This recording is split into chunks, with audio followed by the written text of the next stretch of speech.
Hello class, in this video I'll be showing you how to evaluate, how to find the domain, and how to find the intercepts of a piecewise function.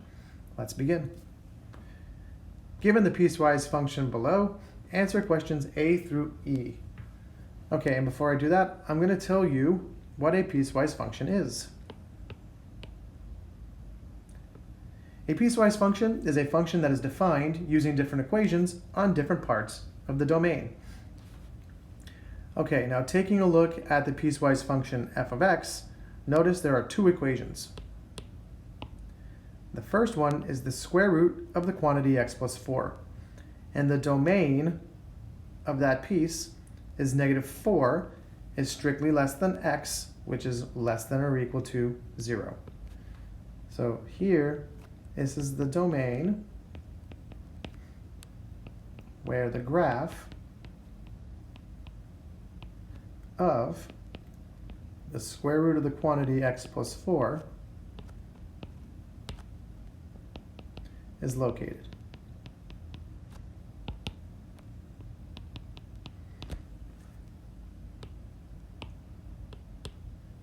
Okay, and the second piece is -x plus 3, and the domain is x is strictly greater than 0.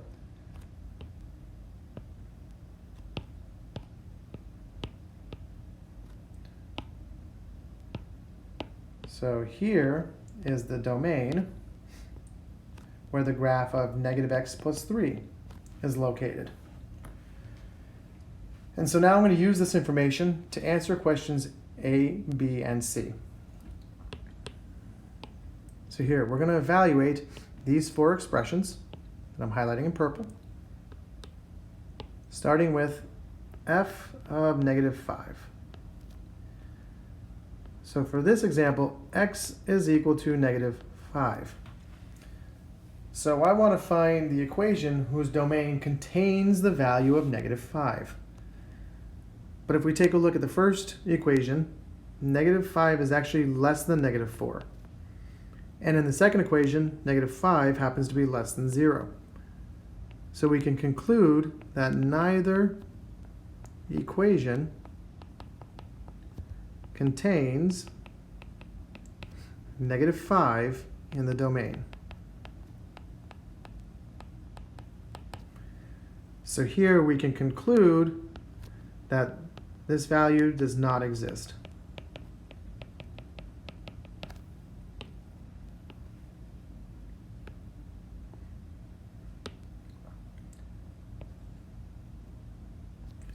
Okay, on to f of -2. So we have f of -2, and in this example, x is equal to -2.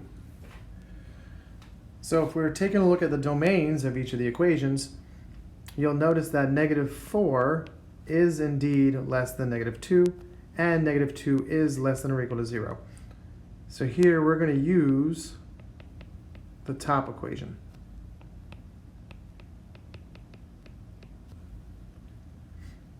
So this is going to equal the square root of the quantity -2 plus 4, which is equal to the square root of -2.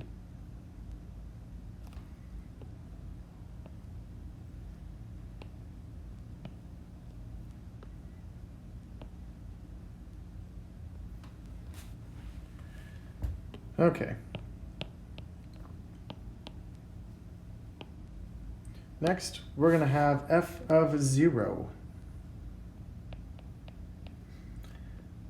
So in this case, x is equal to 0.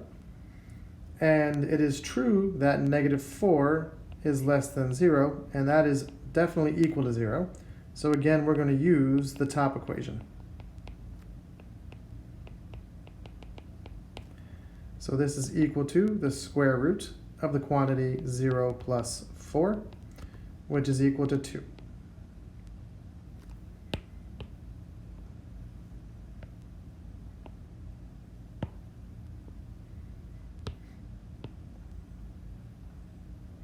And finally, there is f of 4. And in this case, x is equal to 4, And it's clear that 4 is greater than 0, so we're going to use the bottom equation.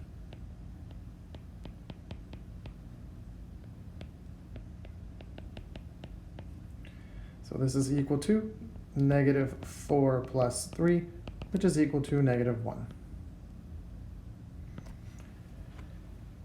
Okay, now let's go ahead and find the domain of f. So right now, we know the domain of each piece. So we're going to use the domain of each piece to find the domain of the entire function. And I'm going to do that by creating a number line.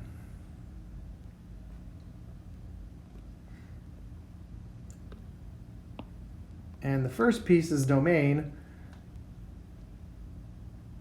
is here at negative 4 with an open circle. So we're going to put an open circle here because x is strictly greater than negative 4.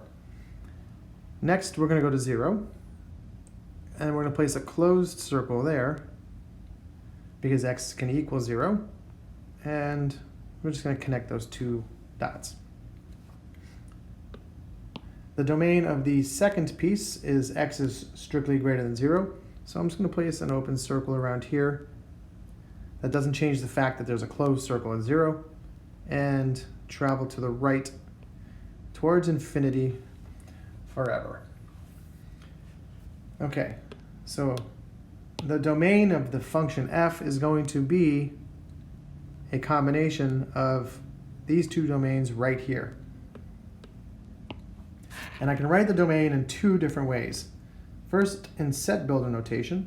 So in this case, the domain is the set of all x such that x is strictly greater than negative 4. So this is set builder.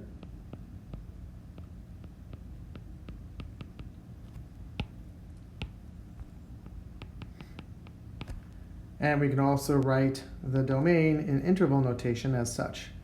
So we're going to have an open parentheses because x cannot equal negative 4 and towards infinity, and that always gets a parentheses.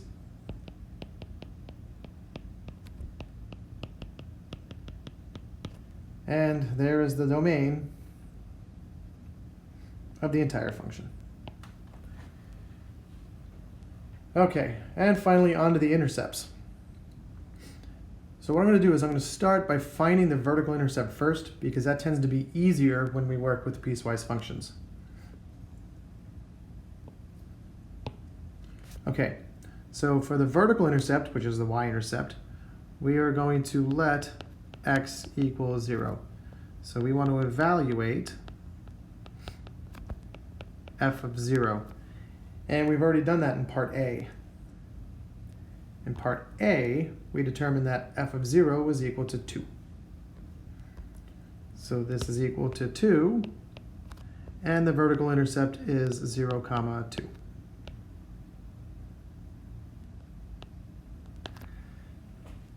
Okay.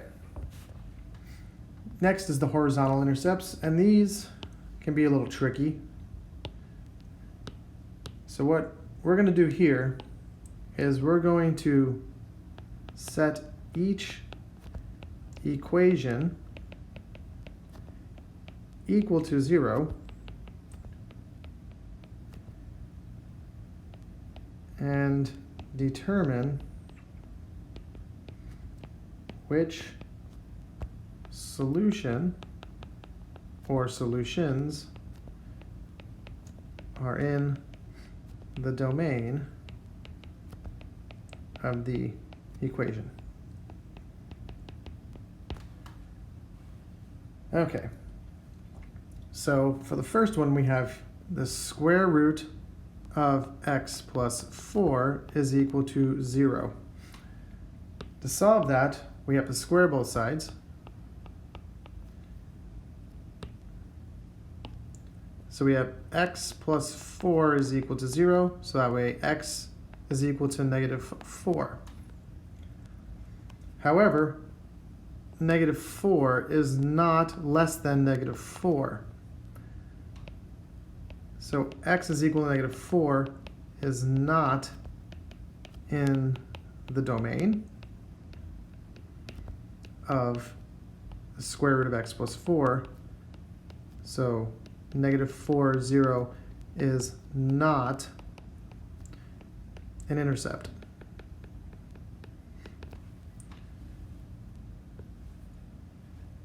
Okay, now I'm going to do the same thing with the bottom equation. I'm going to set the bottom equation equal to 0, which is negative x plus 3, and see if that solution is in that domain. So here we go. So this implies that x is equal to 3. Since 3 is greater than 0, 3 is in the domain of negative x plus 3, and 3 comma 0 is an intercept.